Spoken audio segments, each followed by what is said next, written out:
Nekua Boja be come home.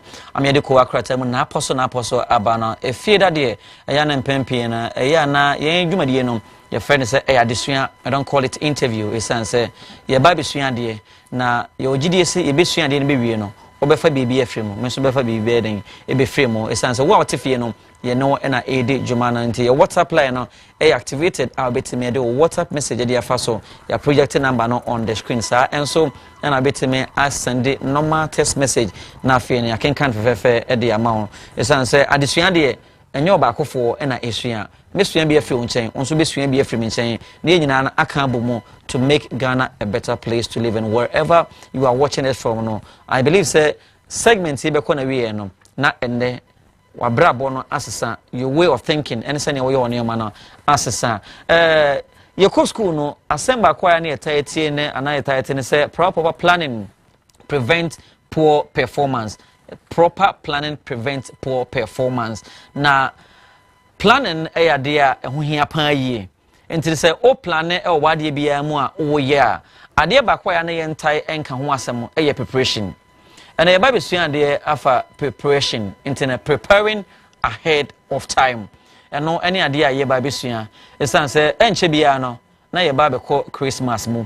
Na de ba ko a ye hu ni say edu Christmas bia na Ghana fo nyina na say ewiase fa no bia complain say na Christmas ye de na ne mo ayi de and ska ni krumu na ska ni krumu.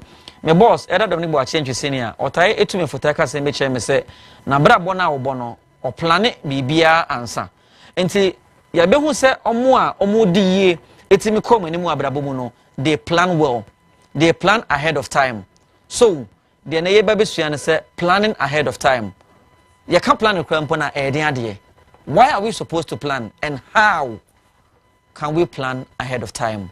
And only ade ye ba be sua na we are privileged to have our mother, our friend, our sister me de oyemikro mu nin eminu ba eye maade nyina de ka ho na de ha ye kwa ho mentimi enka mfa nka ho aha ha nya kwa ho anka meka ne nyina nka meka akolis ne nyina ede ka ho ya ha they born partner ba akono ya na manu ya meka but still na no o em baby aha still na no em baby mwenya aka to na nya abo Prophetess Andrea Boateng, she's not just a prophetess but she's an entrepreneur. Obi say entrepreneur then onwa emo onwa banku onwa mpesie odo ani chemu okọ wija before we do west more there's a bus stop na story building kakra kabisi wase ho aho and na an entrepreneur na ho no onwa na aduane no ntina she is a business woman as well kwa oni de so hu say kwa oni bia no oye a full package on one option or a full package mama ye share ya che I'm offended to go to Dario. This year, my pamo me wa. Obian pamo. Pamo de yam pamo. Entina say this year no. Come here say on share them who ye dear and ye we dear. Oh sorry ya no. Usane staircase na go straight. Oh for us wa. Nipa na be hu no ho no. So me you know. So me ensa. Me fa so born mom. Aye. Na de gingam wo mo. Only problem. Me ana omo mo benkum me boss. E da do ni wa change see na nyina ene mrantie wo ha ni you be free mu. Nti esoro ho no. Na no makoko mo ntoko. No problem. And me go straight. Go straight. Do do pa krampa mi sana sem. No start e ponche no. Well, I feel. Sure. Mrs. I believe it's Adum. Me bompa say Rade beye Adum. Na nomination no. Yes. Ye befa. Sure. Ye befa intino. Yes, so ye be investing in it. Yes. Because as I say wunya, you deserve it. Thank you. You deserve it. Na ye mona neighbor nko na duane ton no yes. Oh, sir, na so medimu. Oh. Also ma medimu nteja. Afofro na bedi. Afofro bedi we ho no. O dey member. Member bedi nko na mu ni nyina. Na hewedi. And ministry so I believe say na me bibia. Adom. Iguso. Prophetess Anopa ye bisua de. Yes, say preparing ahead of time. Preparing ahead of time. Preparation you kra ampo no. Ana preparing you kra ampo. You can preparation and answer preparing den ade. Okay, thank you. Ye chia ahwefo nyina. Na say ye ka preparation a process. Ye faso ana say ye fam ansana ya arrive ana yakodru event nankasa eda nankasa adekro nankasa mu so enti eye niema bia ye de toto akwa mu enkakra so what a date sa da we me fan we sa emre we me ye sa die we sa fi we me ye sa die we enti eye eniema wudi begugu akwemu ansana ebra wa hye no edru ho. Oh, okay, and the preparation ho boaboa wo be ye. Oh, okay, enti na koye say from planning no ususu na preparation no utu ho anamo. Okay, so it means preparation and planning, they are two important things. But sure. Preparation, even massive, and after planning, you need to make a move. Oh, yes. And that move that you are making, then comes into preparing. Yes. If you are not prepared, or plan now, planning intimate missing. Okay. Until you better preparation as you say ahead of time. Why must I prepare ahead of time? Okay. As hu hia na esese fi say ade say nyina bibia timisi de bia me ka say I live a budgeted life. Okay, yes, you live a budgeted life. Sure very deep.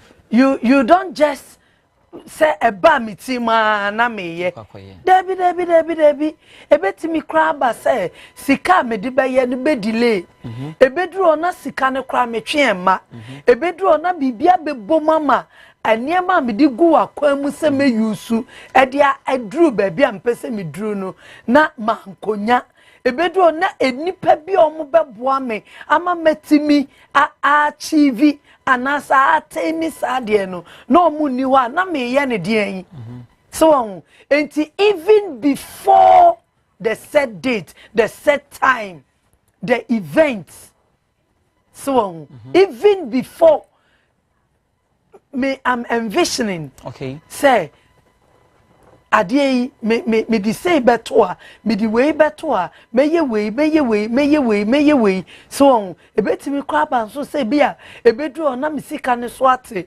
ana okay ene me mfa nkakra nto baabi na eduru na dia mani da so no me nsa nka so because bibia timisi enipa wu adwuma sei sika nso bibi timi bebom na ayebasa yare kra wompam bibia timisi. That is the reason why a very, very necessary. So before the time, be prepared. Yes. If that is the case, and in our lives, and I will say prepare. Is it towards our business? Is it towards our marriage? Is it towards our education? And I say a hifa, and a here say you be prepare ahead of time. Abrabona fan baby a here preparation.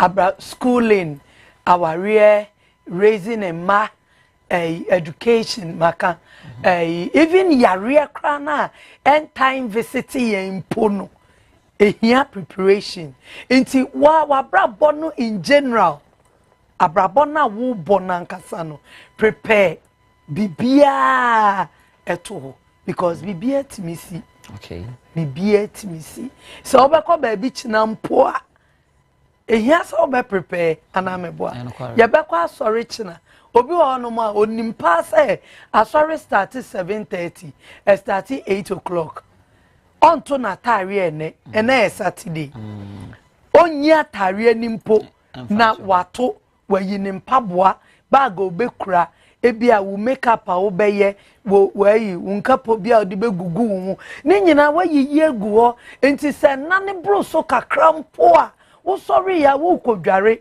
wato watare wo mpaboa nie wo bag nie e ma ne ye easy okay but se wanye sa ne ma no na wo twen ade achi bi kra nana bro so enti no ahusiesie ne kra look at the way it will go obekwa kodra so e wasiesie wo de but o skirt na chia and na line so wo trouser flap ne ade you know a whole lot but senka we are the needful and can rent so Emma won't prepare.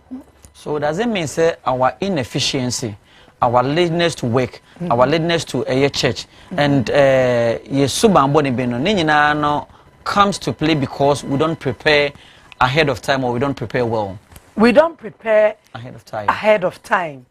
Say Oko Bible moi Bible my scenario bi. Nkophobia no mu committee bridegroom. Good. Afa baby for there. Omo efa extra oil. The wise virgins. What you say? E de na ba omu trim ema omu dwene yese yemfa extra oil. Afa baby for so dwene yese oh we ebeso yemfa nkosa we can maintain this ebeso. So afa before say ayifukunu ne beba no na omu nwa yeden asa afa e na omu kope baby akotobi ana omo kope bi time ben na obeba bedru beba no ayifukuru no waba mumie yen ya bo why na ebebie o program na sha ase dada. That is why a necessary say even when the means is not there krana prepare wo trim means ne ba ya so what I say. But say if you slack around thinking say oh maye we procrastinate. Oh maye ento ase de ni beso de na bisika bi be pie free baby na say amen. Se sika no ama na wo yende. E hono ena ya na ema ye wofafo bi eye nipa bonefo ye namfofo bi eye nipa bonefo ye maame ye papa you know people around us no ma ye nipa bonefo. You did not prepare ahead. Inti abai wabu nyenyen afe na wo fa phone na friend crofo eyi wo muame why eyi wo so me so ma me nye say oh me hia ba bia da wo ho ne ho na no e bia na nipa ne so kra wo ne problem a o hwe ugina ne so obey the provided but anka wo prepare ye ahead of it. Okay, so based on what you are saying and based on the biblical the Bible means whoever fails to prepare or if you don't prepare, it makes you a foolish one. Sure. Because Bible no the wise virgins and the foolish ones. No more man prepare were termed as the foolish virgins. Yes. Okay. One me you can't preparation at the corner. One me why we must prepare. How do I prepare? Okay. How do I prepare? I like the question. Me wani swadi hunu. Me wo dwumadie bi esi mani so. Me nim se me pese me di sa dwuma no ana sa ni swadi hunu wei esese bem e de ma me. First of all, say na me pen. Broni say where there is a will automatically there is a way. If you are only determined to achieve send swadi hunu no sa de krona eye die nya kwanya wo be fa so a wo be nya wo be achieve wo be make no happen no wo be ye. The first thing to do is to have the will. Your willingness to do it. That is the first thing to do. Be ye adding obstacles be back kwanim and crofo be prevent and niema be sisi you know a whole lot. There were Sanballats, there were Tobias and your more keka ho yet Nehemiah stood or say way achievable ye betimi into willingness so on and MTN forecast MB me de pa or say there is a can-do spirit in everybody. Obi anyone no man ontimi nye bibi. Enti wunya opena. Always tell yourself say metimi. Meye metimi. Ni aka no ebeba. Ni aka no because when ya openo because wakacha wo say wo betimi ntino where your mind is poised. Okay. Your heart is poised. Wanamuntu, you are geared towards achieving a DNA. So no.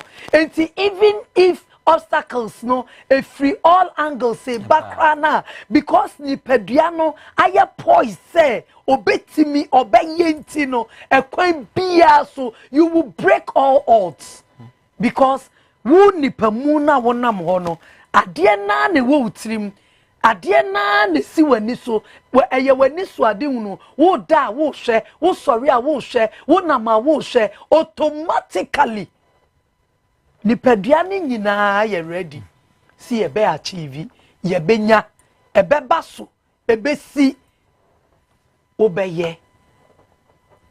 So the first point is the willingness. Good. Does it end there after the willingness? It does not. Same thing I may say.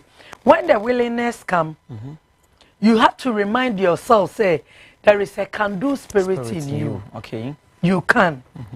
So, yeah. And on with these two, afe nipediani nyina no aye poised, aye geared towards sadie na esi wani so no. Okay. So, David could not relent. Na ojene ho enye because ofri esare ne so na obedru ono hu say Israel for na bonyenye no automatically there was that willingness. Can do no started speaking to him. So inti afe na adwini ni pedua koma enan ensa bibia ye ready say ye be achieve ye be ku sa kwa ya ogina ye nimu ye be ku no. So ati ase aha sa adwin na ba ni mu no sa koma na onya ye no senya na afe ni pedua ni entimi and relax no eno na ma David etimi nyasa. Yes. Okay. Entino willingness ne ba can do spirits na ya activated. Afi ma wadwen enkyere wo say wonya ne easy. Anamonto bie ni wonoma eba easy. Even when you have the necessary people available to put things in order for you, so benyano easy crampona there is, and I said there are going to be and near maybe a be preventable. But because what catcher won't say obey no a yet obey. Okay. Determination. Let us narrow our conversation to Christmas. We are in October, which Akakra in October 9 So it was barely 2 months to enter into Christmas. And Senemeka in my introduction, I said basically every year they do Christmas. Parents are crying. A year almost someone show me they are crying. Say an name widening, a name price a costume. How will I prepare towards a year Christmas? Young complain say Christmas idea, the entire Christmas idea. My niece came to me and told Brunya Tari, mameba. And financially, how do we prepare towards Christmas? Nana, yenyi na edru June. Na yenim say yeden Brunya beba.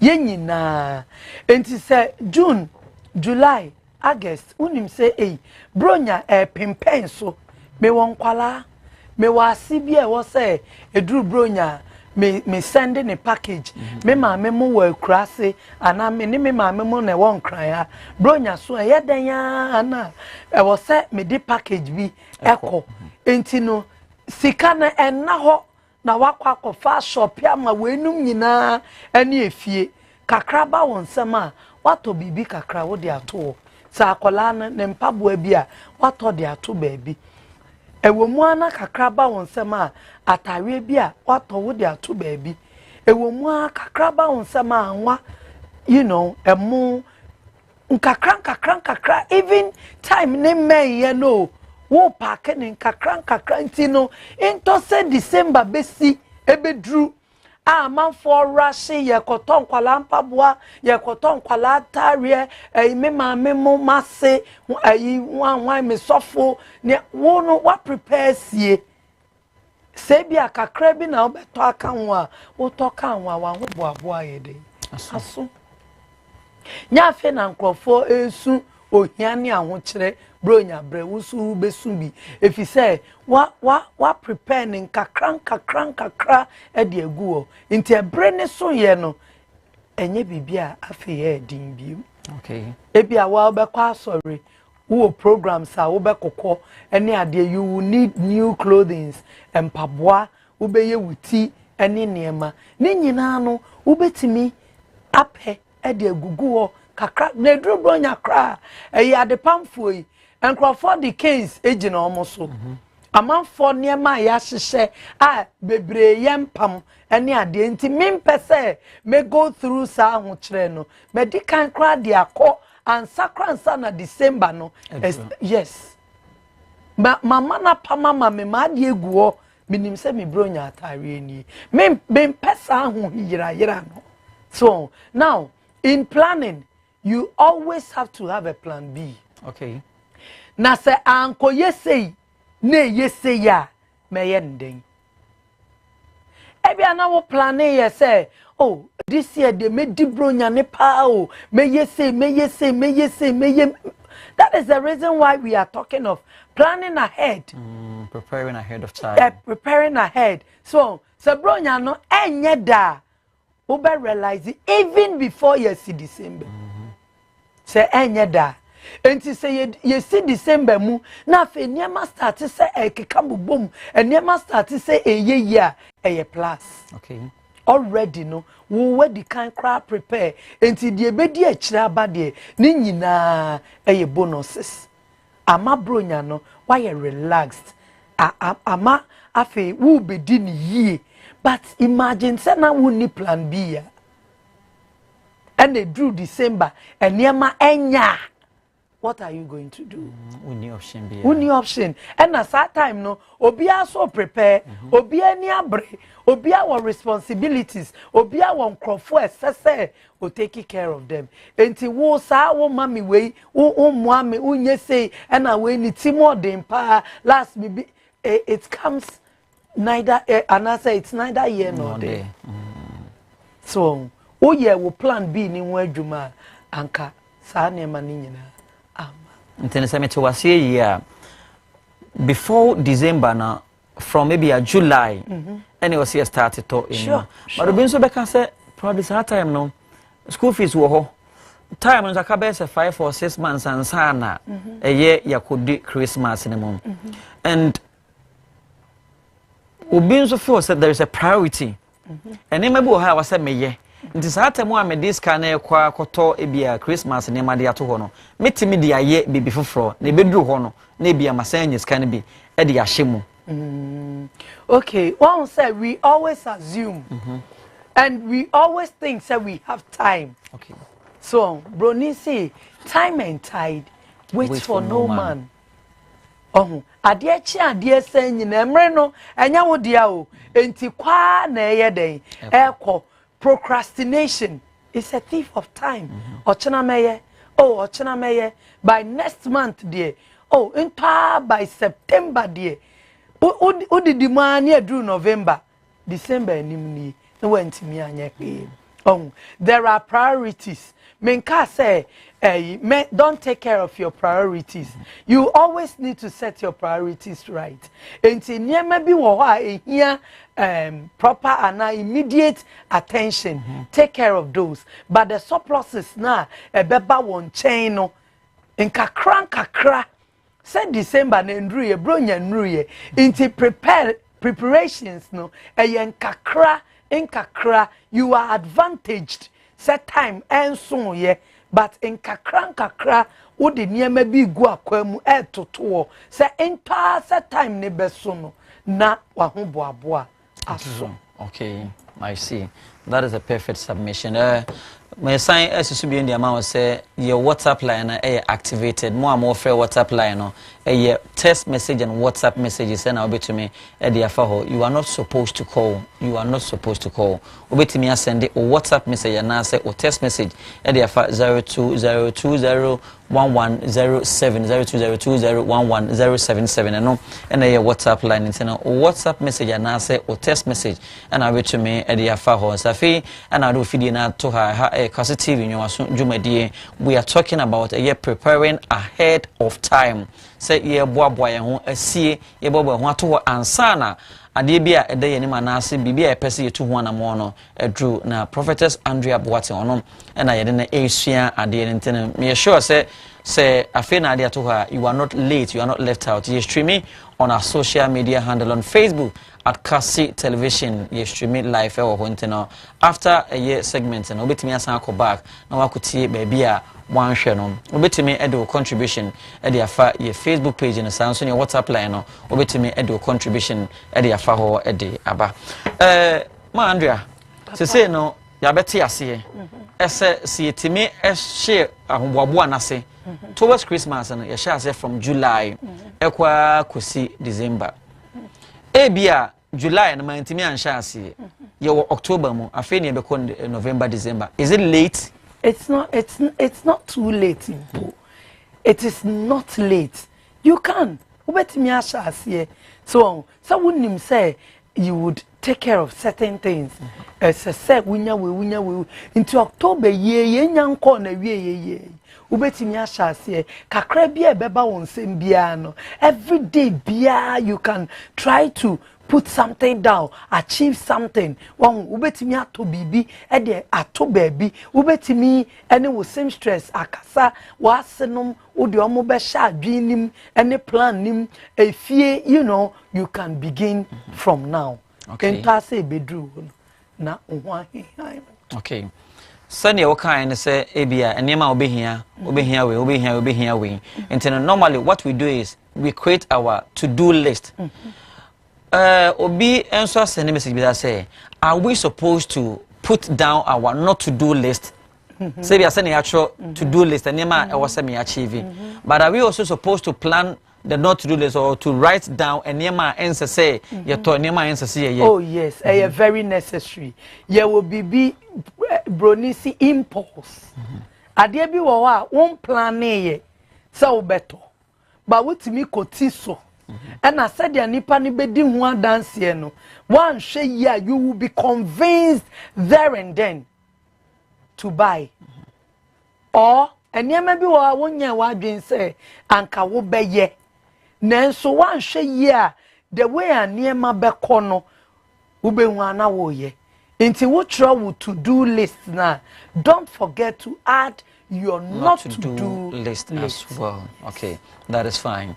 Inti say if I am planning ahead of time, what is the duration? How long must I plan? Say be a Christmas assembly and answer school number.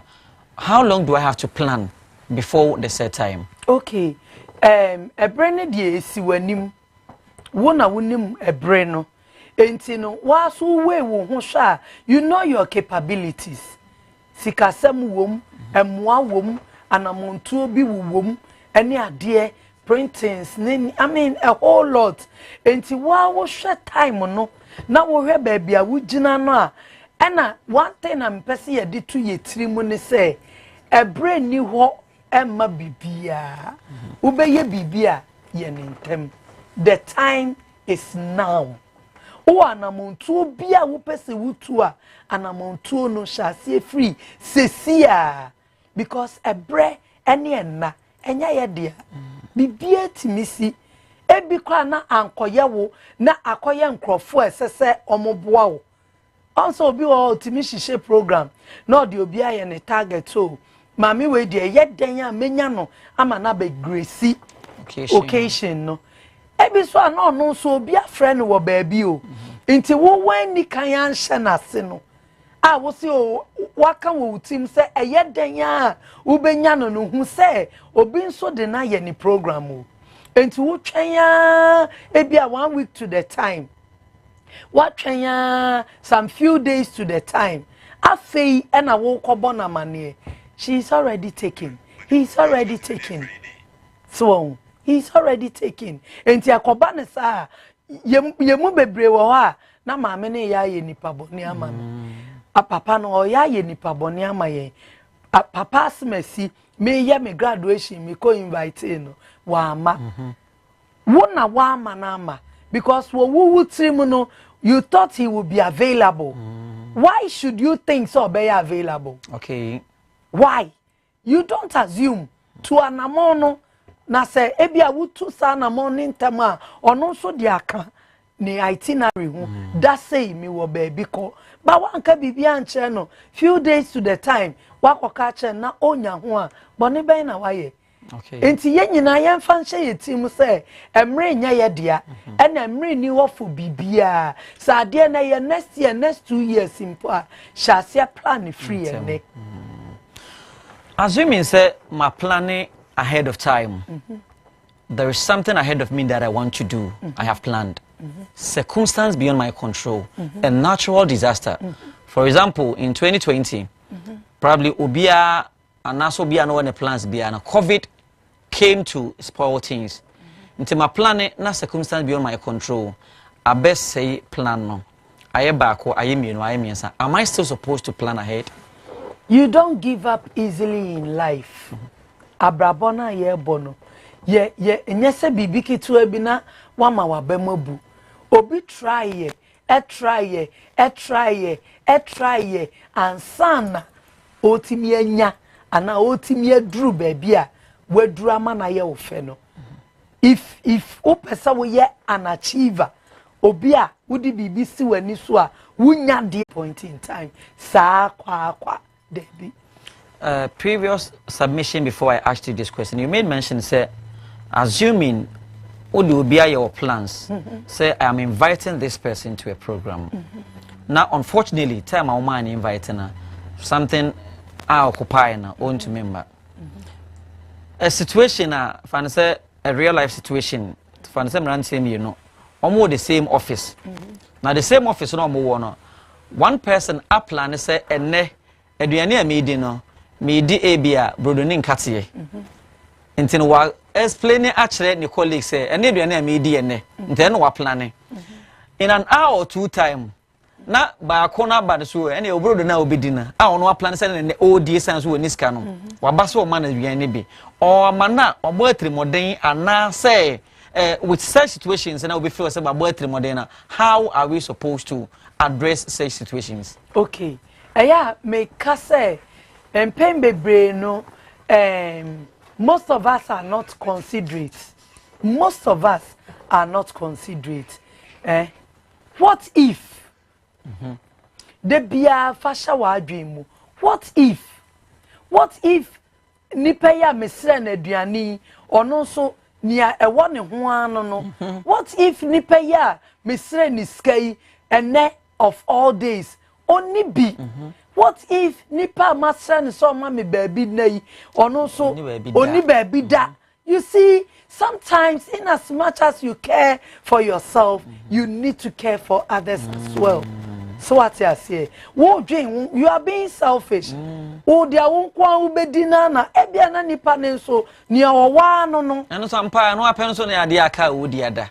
Chenchena wo so ne nchemu. Wa ma wo nye trimodemfo because ono so wa we ne ho. Ahwe da mu ni nyina say ni odi wi a ne lasa no. Ne lasa no. So anyway dear ona hu jupa wa obana oye saadi intino we are not watching for well ya be your phone lines and 0244231707 0244231707 more free WhatsApp line you you are supposed to send WhatsApp message or text message but not to call ya be phone lines and obetumi afre or contribution or question and now say dear onti asiefa dear ye di hu komo preparing ahead of time no akonya na ewo ho phone lines na activated 0244231707 and headlines I did juma nten quickly obetimi afre na afre no because medical catch say wow tifie no ye no na edi juma no ye nyi emfri mo kura mpo ne san say o contribution na ehia emajuma de na edimu ye sua de you learn from me I learn from you send e be ya bema Ghana e be a better place to live and it will help our daily lives in every aspect of our life, in our education, in our finance, our marriage and everything ebetimi abua. Mama, yen free a year be Christmas. Obi a young guy, obi a young girl. On worry, at what point in time NSO started planning towards marriage? Okay. Se onipa krono onyi nyina no. Onim se aware e kan ya brabo. Nti ye denya obeware. But untimi nso nkoware a woni adwuma both a man and meme nyina ene no Ghana ha ya kwa say we ye be man kwa na wo so ye adwuma now the hwe oba a wrong perception aware entails a lot into your oba we ye be ma wu nyini no e wo so wo de hye fix it at the back of your mind say eye dan ya wo be nyini abeware so strive so wo be nya adwuma eno ne kane because wo nya adwuma ukofa oba ukofa be ma mo betena sesen na wanya adwuma na wie no nya se wunya adwuma na o se me kwa kwaware debi wunya wadwuma wie a wo de niema atoto ho egu akwamu obia ne se ne ope na brabo oh ba wakoye adwuma hard days work anka wo bebe fie no na comfort bi ewo fie aduane wo fie wo enjoy wo yi comfort kakra wo didi wa me afa you sleep in peace for the next day but adwuma wo koba empa wo beda so credit wo ba didi kra nso eden na afa ama wa brabo na wo bo ni nyina no I am very very stressful enti oba kra na wo kofa no hu ni pe na obu afu be ma na wa kwaware no hu ni pe na obu afu but anka mumienu nyina no mo de niema pa egu akwamu towards our kro na anka mo pe na enka nye ni se obi ahu ni partner na ni bu afu no enti wo sha brabo na se pe ma wadwe mra wo ho so say eye dan ya at a point in your life obeware and begin to prepare towards sa kwantuo no because sa kwantuo no so nye akwantuo bi a eda form edin mama nkwa homa no hello good morning dini baby akasa free hello yeah good morning dini baby akasa free all right me ba show din munyi ni free ahoma no so mame na we are not here to joke until say unni asembia kan please don't even call you better apologize for that inconvenience and for that filthy word until now if you don't have anything to say please don't call you are calling towards a year program no until now or contribution and now say a dear ebeboa amajumadi na dear yesu na wonte ase no that is what you are supposed to call and ask or supposed to call and contribute but not such way. So once again we apologize for that word that came from that man. 0244 231707 0244 231707 mana o kan sem about a year say enti no me pese obeware na afi wadidie mu wonaye mu oba no ni hwemu ene ade efie nyede esa na ware no kra sai wanum ohun asa watu kwan akonu na ware na sai wanum enti no wo sha brabo na se no wunyanya adwuma mpo no fashe somewhere at the back of your mind say eye denya obeware obi osiminyie when we get to the bridge we will cross it wrong start it shase prepare and sana we drew bridge na preparation no aboa wa ma wa cross aware ne kwan ewa okay so being a young lady if I am preparing myself e ne masa na me boa me ho e de kwa aware no oh se o koye be ma no ne seso boafo so won konko yen in our setup your mindset na ye de kwa I think I was mpanyimfo shase hwe saade ni biem cause o kwaware se wunya de a fabra fie na emomunya kade a eye wukunu dia so enti amama bebre na no ono aware na okono de ne nsadu ne nandu ena ekwa aware wo yes aso dia na why a mistake kese pa o if you say obia pe support obia hia moa ni awo bi owo ni hunamu ade nyina krampo no ukita bibi e de tato a emebuo ni die eba wo awo ho enti you are a young lady you want to enter into marriage what do won sadu ni won nine do just because be man do o be regret enya one day show Marriage is not the event. There are realities in marriage. Who come here, they will be staring directly into your face. And one say ya, what dream by your say be na yo bibi. Bonsama bawawari mu, and now ufia before bawawari mu. There be o, a wa won from so. Okay. Se wo siesie wo hu yie na wo koye na wan expect say wo hu ofe wo outlook na be ma ni hu ye na wa do wa na nti no o se wo ni hwe kra to put on the table kra be waro and wo su tima your de dia anope I am staring into your face e bedru bibi no na wo outlook na me no on hwe biem or share what you are bringing on the table. And before you can bring something on the table, you need to prepare yourself. You need to know, say, I am doing something that is fetching me money. I am bringing something on the table before I enter into the journey of marriage. Oh, okay. Mamemfa from the last angle, because we've looked at our finances towards a year Christmas, share marriage, education, masiso. Ebi amanyi kakra afi na mpese me ko school how do I plan towards my education, how do I plan towards me and my education, their life? Okay, there are a whole lot of diversions in education. Me shano nyini na me se me air hostess me ko school ko sua management akosua sua nema. Just say there's been a whole lot of diversions. So at a point, I business law. No diversions. So, okay. And an education are quite expensive. Into when you see when you so say ubeko school, and I say you want to educate woma, ama school ko akwa nimu dia, and then now one so no, as I said. Who save it towards Sadeno, that venture. Wo pesa woma, and I say one kasa, remuno. So, and I think so, as someone say, and yes, said I will be planning, no, sa nebeko. A bedroom maybe, now quite now, wo fasono, na afe, keva kobem, a quite to me, wo komwazu.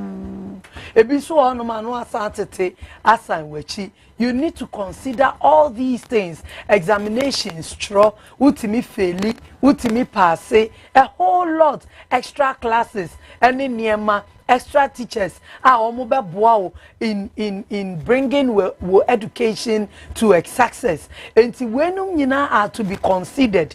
Na fe enkwala no level of knowledge. Ninyina counts in and on ebema whether you will need extra teachers and niema enti wenum nyina no you are putting into consideration na sa wadwuma e wo form na wo hwe na enti mi baby a wo person kwala na education ni duru a na ne wa pa bi aka ho nya sa wagya ya pe papa a betimi aso wasene ama wo di ayede and sometimes we need to cut down our expenditure.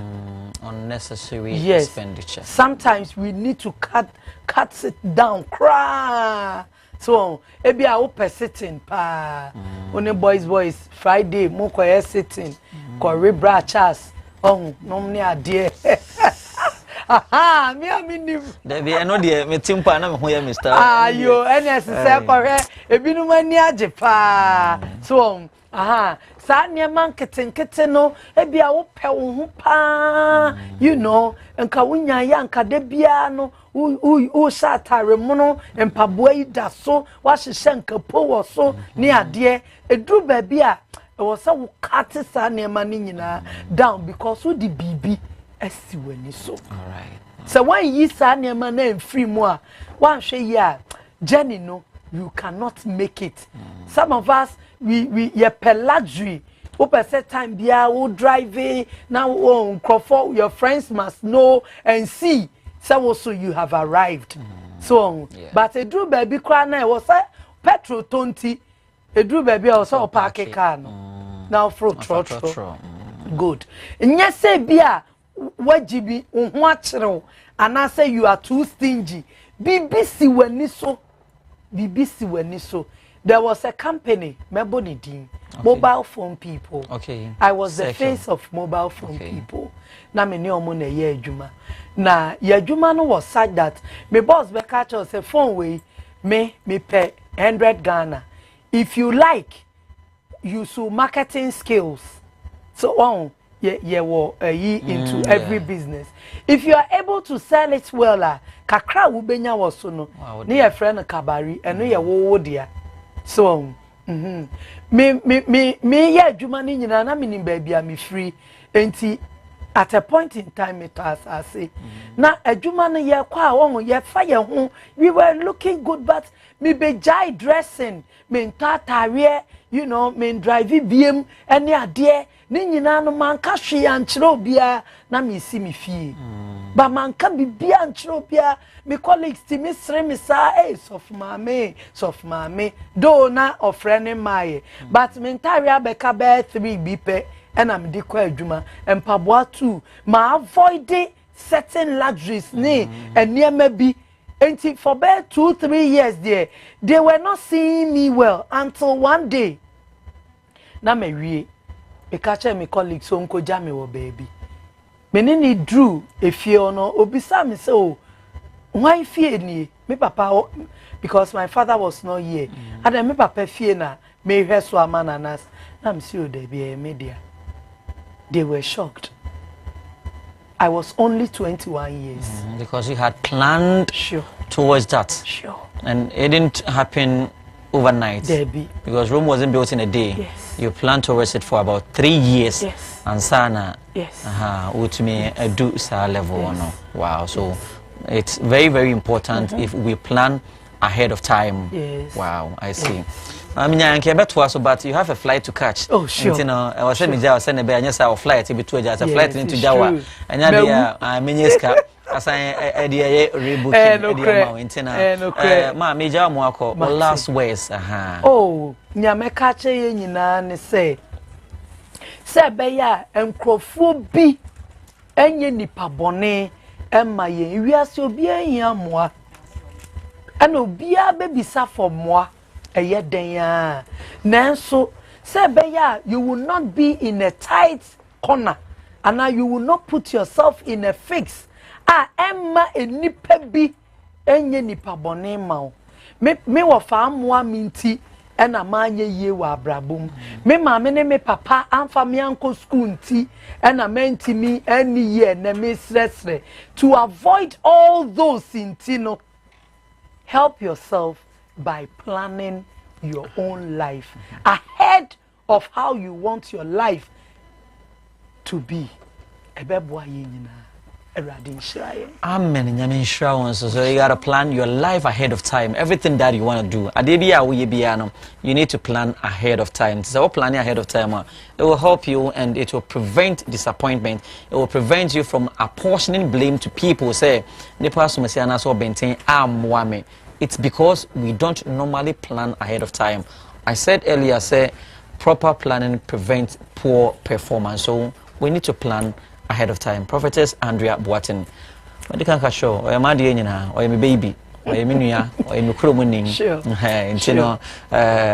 What do you? A higher crown, member fee. Oh, member fee. Me suspect so. Not suspect so. Member fee. You know, suspect me penametiasi. You know, maybe I got some me expect so, but what yes, yeah, you know, yeah, go for no, yeah, see who I say. Oh yes. Some Cynthia na. Ready? Oba Francis wa ha. Ono ne kosere brodo ni nkate ntia na wa penahwe ansa na wako ntino ya dan ho aba na afi the up close segment ya de awie from time we say 11 a.m. Don't forget say 11 a.m. and you're sorry nkonwa so on